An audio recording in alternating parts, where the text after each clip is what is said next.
ఫిబ్రవరి 11న ఉదయం 10 గంటల నుంచి సాయంత్రం 5 గంటల వరకు తాజ్ డెక్కన్, బంజారా హిల్స్, హైదరాబాద్లో. నమస్కారం, వెల్కమ్ టు ఐడ్రీమ్. నేను విజిత.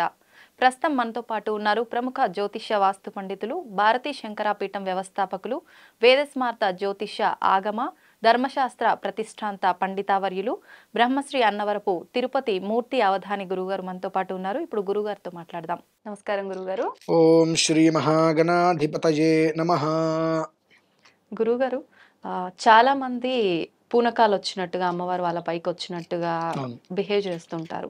అది నిజమైన గురుగారు? మనమున్న ఈ కలియుగంలో అమ్మవారి దర్శనం అనేది సాధ్యపడది అంటారా? తప్పకుండా. ఓం మూలాధారే మహిమ్ని హుతవహ నయనీ మూలమంత్రీ త్రినేత్రీ హారాకేయూరవల్లీ అఖిల సుఖకరీ అంబికాయా శివాయా వేదే వేదాంతరూపీ వికటకటితటీ వీరతంత్రీ భవానీ సౌరీ సంసారయోని సకల గుణమయీ తేద్యశ్రీ ఐ నమస్తే. ఓం శ్రీమాత్రే నమః. కలియుగంలో అమ్మ దర్శనం మీరు చేసుకుంటారా? అలా అయిపోతుందా గురువు? మీరు చేసుకోగలరా? మీరు సిద్ధమంటే చెప్పండి, మీకు అమ్మవారిని నేను చూపిస్తా. ఓకే. ఎందువల్లంటే అమ్మా, చాలా తేలికైన పదార్థం అది. మనం అనుకుంటాం కష్టమైంది అని చెప్పి. ఓకే. మన సంపూర్ణ జీవితంలో ఒక 42 రోజుల్ని మనం పక్కన పెడితే అమ్మవారు వచ్చి మనతోటి మాట్లాడుతుందమ్మా. మాట్లాడటం. ఓకే. ఈ పూనకాలు రావడం కానీ ఇవన్నీ కూడా తన్మయత్వం. అంటే ఎప్పుడు అమ్మవారిని ఆరాధించి మనస్సులో, అంటే బాహ్యకృతం అంతర్గతం. అంతర్గతంగా అమ్మవారి లోపల లీనమైనటువంటి వాళ్ళకి ఇవన్నీ నెత్తివీధి పెట్టుకొని వెళ్తున్నప్పుడు తెలియకుండా అమ్మవారి యొక్క రూప తన్మయత్వంలో చేస్తుంది. ఆ వచ్చేసినప్పుడు వారి శరీరం అదుపు తప్పేస్తుంది. అందుకని ఇష్టం వచ్చినట్టుగా వాళ్ళు కొంతమంది నోట్లో నిమ్మకాయలు పిండేసినప్పటికీ కూడా వాళ్ళకి ఏమనిపించదు. ఆ తత్వ విధానం అదంతా. అదొక విధానం. అయితే మరి ఒక విధానము అమ్మవారిని ప్రత్యక్షంగా మనం దర్శనం చేసుకోవటం. అది సాధ్యమానంటే చాలా సాధ్యపడుతుంది. ఒక 42 రోజులు మనం మన జీవితాన్ని వదిలేయాలి. ఇది మనది కాదు అనేటువంటి విషయాన్ని తీసుకొని ఎక్కడో అడవిలోకి ఎక్కడికి వెళ్ళకండి, మన ఇంట్లోనే మనం కూర్చొని చేసుకోవచ్చు. ఏం చేసినా ఎక్కడో అడవిలోకి వెళ్ళండి, మన ఇంట్లోనే కూర్చొని అమ్మవారికి సంబంధించినటువంటి కొన్ని మూల మంత్రాలు వాటిల్ని మనస్సులోకి ఎలాంటి ఆలోచన రాకుండా మనం చేయగలగాలి. చేసినప్పుడు ఇందాక మీతో ఒక మాట అన్నా, ఇంత చిన్నపిల్లలాగా పరికినలంగా వేసుకొని ఇల్లంతా తిరిగితే బాగుంటుందని చెప్పి. ఆ రకంగా ఒక 2-3 సంవత్సరాల పిల్లలు ఇంట్లో పట్టులంగా పరికిని వేసుకొని గలగలగల తిరుగుతుంటే ఎంత సవ్వడిగా ఉంటుందో ఆ రకంగా అమ్మవారు మన ముందుకు వచ్చి మనం అడిగేటువంటి ప్రశ్నలకి సమాధానం చెప్తుందండి. ఆ రూపం చూడంగానే మనకు ఇంతవరకు ఈ రూపాన్ని మనం ఎక్కడ చూడలేదు ఎవరు అనేటువంటి ఒక తెలియని ఒక ఆసక్తి మనకు కలుగుతుందండి. అమ్మవారు ప్రత్యక్షమవుతుంది. ఇది సుమారుగా ఒక 30 రోజుల తర్వాత. 40 రోజుకి దగ్గర వస్తున్నప్పుడు ఒక 16-18 సంవత్సరముల గల యవ్వనవతి స్త్రీ రూపంలో వస్తుంది అమ్మవారు.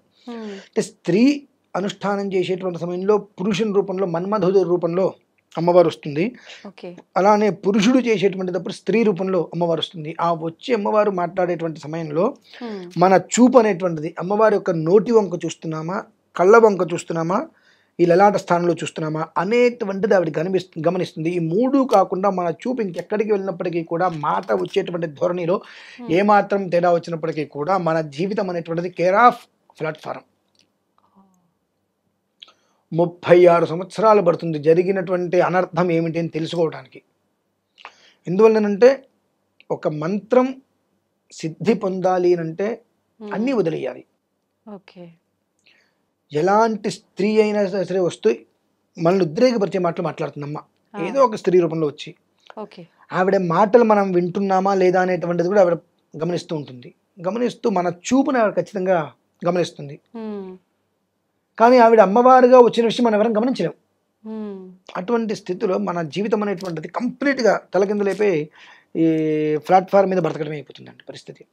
అలా కాకుండా అమ్మవారి యొక్క రూపం ముఖవర్చస్సు మీద మనం దృష్టి కేంద్రీకరించి వాచామే ఇంద్రియేణ విచ అమ్మవారి యొక్క పెదవుల నుంచి పదాలు ఎలా వస్తున్నాయి అనేటువంటి విషయం దృష్టి, ఆమె చూపు అనేటువంటిది తీక్షణ దృష్టి ఎలా ఉందనేటువంటి చూడటము, ఆమెకి ఇక్కడికి లలాట స్థానం, ఈ లలాట ఈ మూడిట్ల మీద మనకు దృష్టి కేంద్రీకరించినట్లయితే అమోఘమైనటువంటి మేధా సంపత్తి మన సొంతమవుతుంది.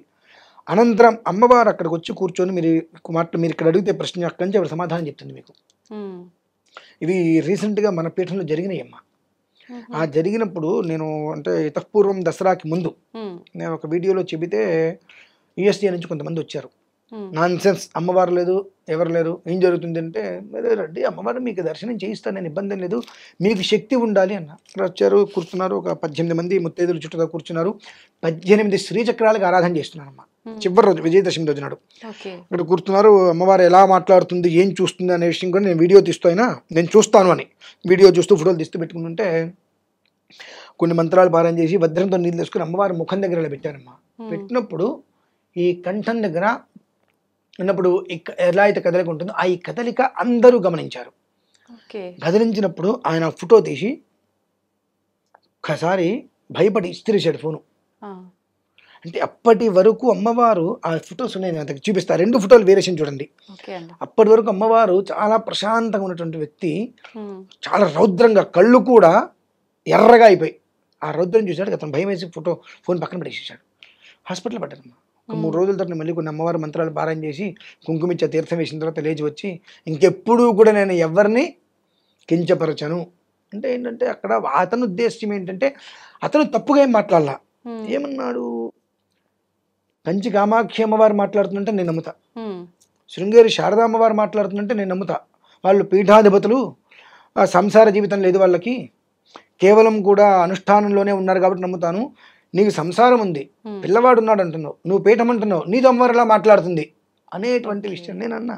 ఆయన ఒకటి గుర్తుపెట్టుకో, భక్త తుకారం ఆయన సంసారేగా, మరి పుష్పక విమానంలో ఎలా వెళ్ళాడు పైకి? అక్కడ ఏం చేశాడు ఆయన? 2 జీవితాలని బ్యాలెన్స్ చేసుకున్నాడు. ఇటు కుటుంబంగా వ్యక్తిగత జీవితంలోకి దేవుణ్ణి ఎంటర్ చేయాల, వైదికంగా అమ్మవారి దగ్గర ఆరాధన చేసేటువంటి సమయం కుటుంబాన్ని ఎంటర్ చేయాల, రెండిట్లకి మధ్యలో గీత గీశాడు. ఈ డోర్లోకి వెళ్తే ఇది సంబంధం లేదు, ఈ డోర్కి వస్తే ఇది సంబంధం లేదు, అలా బ్యాలెన్స్ చేసుకోగలిగాడు. అందుకని ఆయన్ని పుష్పక విమానం వచ్చి తీసుకువెళ్ళింది. అలానే నేను ఇలా బ్యాలెన్స్ చేసుకోగలుగుతున్నాను అన్న దానికి నమ్మక వచ్చి ఫోటో తీసి వీడియో తీసి ప్రయత్నాలు చేశారు. ఏంటంటే ఏదైనా మన నమ్మకాన్ని అనుసరించి ఉంటుందండి. చాలా మందికి నేను ఛాలెంజ్గా కూడా చెప్పా, 42 రోజులు మీరు కనుక వచ్చి కూర్చుంటే అమ్మవారు మీరు అడిగేటువంటి ప్రతి ప్రశ్నకి సమాధానం చెబుతుంది. మీరు వచ్చి 42 రోజులు కూర్చోగలరా? నేను నిరూపించగలను. ఇంకొక చిన్న మాట కూడా చెప్తా. నేను అగ్నిహోత్రంలోకి దిగి హోమం చేస్తూ ఉంటా. నిజంగా ఆ శక్తే కనుక అమ్మవారు ఈశ్వరుడు ఇవ్వకపోతే దిగి చేస్తానా? దీని మీద కూడా చాలా మంది చాలా రకాలుగా మాట్లాడారు. అది సెకండరీ, ఇంకొక దాంట్లో మనం చెప్పుకోవచ్చు. అది మరి అందులో కూర్చొని నేను ఎలా చేస్తున్నాను, దేనికి ఏది కలపకూడదు. ఏ జీవితానికి ఆ జీవితం అనేటువంటిది దాన్ని నిర్ధారించుకుని దాని విధానాన్ని అనుసరించుకుంటూ వెళ్తే ఎలా అమ్మవారి దగ్గరికి మనం వెళ్ళటం కాదండి, మనం చేసేటువంటి పనులను దృష్టిలో ఉంచుకొని భగవంతుడు మనల్ని వెతుక్కుంటూ రావాలి. మనల్ని వెతుక్కుంటూ వచ్చేటువంటి భగవంతుడు ఎప్పుడు మనల్ని వదిలిపెట్టేవాళ్ళు.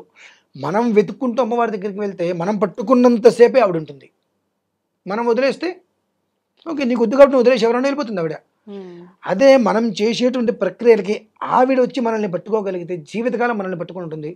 ప్రశాంతమైన వాతావరణం అక్కడ ఏర్పడుతుందమ్మా. అందుకని కలియుగంలో భగవద్ దర్శనం చాలా అంటే చాలా తేలికమ్మా. ఎందువల్లంటే అదేంటండి అంత తేలిక ఏంటంటే 100 సంవత్సరాల జీవితం పోని 60 సంవత్సరాలు, 60 సంవత్సరాల జీవితంలో 42 రోజులు ఏపాటి? ఈ 42 రోజులు మనం ఎప్పుడైనా కూర్చోవచ్చుగా. ఇప్పుడు మనం 8 సంవత్సరాలు ఉద్యోగం చేసిన తర్వాత గవర్నమెంట్లో కొంతకాలం సెలవిస్తారు మనకు. 42 రోజులు నువ్వు సెలవు పెట్టి హాయిగా ఇంట్లో కూర్చొని నీ కుంపటి మీద వంట చేసుకుంటూ నువ్వు వ్యవహారం చేసుకుంటూ చేయొచ్చుగా. అది మనకంటే భగవంతుడి యొక్క సాక్షాత్కారం మనకు దొరుకుతుంది అని అంటే ఆ మైండ్ అటు వెళ్ళనివ్వదు. ఆటోమేటిక్గా మార్చేస్తుంది మొత్తం. శనివారం వచ్చిందా పబ్బుకి వెళ్దాం, ఆదివారం వచ్చిందా పార్కుకి వెళ్దాం. ఇవే మినహాయిస్తే ఈ 2 రోజులు ప్రశాంతంగా మనం కూర్చొని భగవద్ ధ్యానం చేసుకుందాం అనేటువంటి థాట్ రావట్లే. ఎందుకు రావట్లేదు అని అంటే, ఎటు చూసినప్పటికీ కూడా రంగుల ప్రపంచం, ఆ రంగుల ప్రపంచం అనేటువంటిది ఆకర్షిస్తూ ఉంటుంది. అదేదో అందంగా ఉంది బాగుంది అని ఆకర్షితులు అవుతారు. కానీ అది దెబ్బ తిన్న తర్వాత ఇది కాదు అని అప్పటికి జీవితం అయిపోతుందమ్మా. ఆ జీవితం అయిపోయే లోపు తెలుసుకుంటారేమో అనుకుంటూ ఉంటాం. కొంతమంది తెలుసుకొని బయటకు వస్తూ ఉంటారు, కొంతమంది తెలుసుకొని కూడా పాపం బయటికి రాలేకపోతూ ఉంటారు. బయటికి రాలేకపోయేటువంటి స్థితి ఏదైతే ఉంటుందో వాళ్ళని భగవంతుడు కాపాడతారమ్మా. ఓకే. తెలుసుకొని బయటికి రావటానికి, ఏముందిలేని అక్కడ ఉండిపోవటానికి, బయటికి రావాలనేటువంటి ఉద్దేశ్యం పరిపూర్ణంగా ఉండి రాలేక ఇరుక్కుపోతారు చూసారా, సాలిగూడు లేరు ఏగా ఇరుక్కున్నట్టుగా. అలా ఇరుక్కుపోయిన వాళ్ళని కూడా భగవంతుడు కాపాడతాడు. ఏదో ఒక రూపంలో భగవంతుడు వస్తాడు, కాపాడతాడమ్మా. అది మాత్రం ఖచ్చితం, నమ్మాలి. కాకపోతే ఇవాళ రోజుల్లో నమ్మకం అనేటువంటిది ఇద్దరిలో ఎవరో ఒకళ్ళకే ఉంటుంది, రెండో వాళ్ళు నమ్మిస్తూ వస్తారు. అది వాస్తవం అండి. ఇద్దరు కూడా నమ్మకంగా ఉన్నారు అంటే జీవితం వేరు.